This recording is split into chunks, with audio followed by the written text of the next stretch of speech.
Kidlat News Updates. Mga balita ngayon, 2 Koreano tumakas sa BI Detention Facility, manhunt inilunsa. Suspect sa pagpapasabog ng granada sa Cotabato, patay ng manlaban sa pulisya. Bulkang Kanlaon 2 beses na nagbuga ng abo. Fivox itinaas sa Alert Level 2 ang Bulkang Mayo. Ako po si Cesar Soriano para ihatid ang mga nangunang balita sa buong kapuluan. Ngayon, Naglunsad na ang Bureau of Immigration o BI ng manhunt laban sa 2 South Korean na tumakas mula sa detention facility nito sa loob ng New Bilibid Prison sa Muntinlupa City.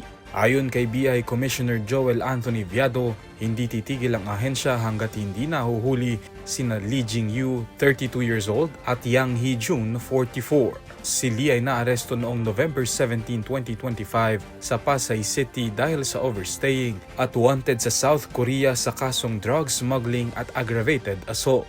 Si Yang naman ay isang undocumented alien na naaresto sa Pampanga noong 2022 at wanted sa South Korea sa kasong burglary at theft at naiuugnay rin sa tangkang smuggling ng ilegal na droga sa loob ng pasilidad. Nadiskubre ng mga otoridad ang isang lubid na nakatali sa likurang bahagi ng isanggi at sa isinagawang head count ay napatunayang nawawala ang 2. Agad na isinailalim sa lockdown ng pasilidad at humingi na ng tulong ang BI sa NBI at Bucor.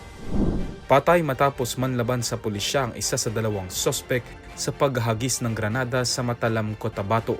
Kinilala ang suspect na si Hamad Ansa, 40 anyos, residente ng Barangay Kilada, Matalam, na sinubukang arestuhin sa kanyang bahay gabi ng Enero 1. Si Ansa ang itinuturing na pangunahing suspect sa paghahagis ng granada sa Barangay Dalapitan bandang 12:01 ng madaling araw ng parehong araw na ikinasugat ng 22 individua. Ayon sa pulisya, posibleng higanti ang motibo ng insidente kaugnay ng pinaigting na kampanya laban sa iligal na droga. Patuloy pa ring tinutugis ng mga otoridad ang isa pang suspect na kasama ni Ansa. 2 magkasunod na pagbuga ng abo ang naitala sa Bulkang Kanlaon nitong Sabado ayon sa Fivox. Batay sa time-lapse footage na kuha mula sa Kanlaon Volcano Observatory, Kanlaon City, makikita ang mahihinang ash emission mula sa summit crater ng bulkan mula 4:35 hanggang 4:56 ng hapon at 5:01 hanggang 6:05 ng gabi. Namataan ng kulay abong usok na umabot hanggang 300 metro ang taas mula sa bunganga ng bulkan bago ito naanod patungong Timog Kanlura. Nananatili sa Alert Level 2 ang Bulkang Kanlaon na nangangahulugang may posibilidad pa rin ng pagtaas ng aktibidad ng bulkan. Samantala, itinaas na rin sa Alert Level 2 o Increasing or Moderate Level of Unrest ang status ng Bulkang Mayon dahil sa pagtaas ng naitatalang rockfall events nitong nakalipas na linggo.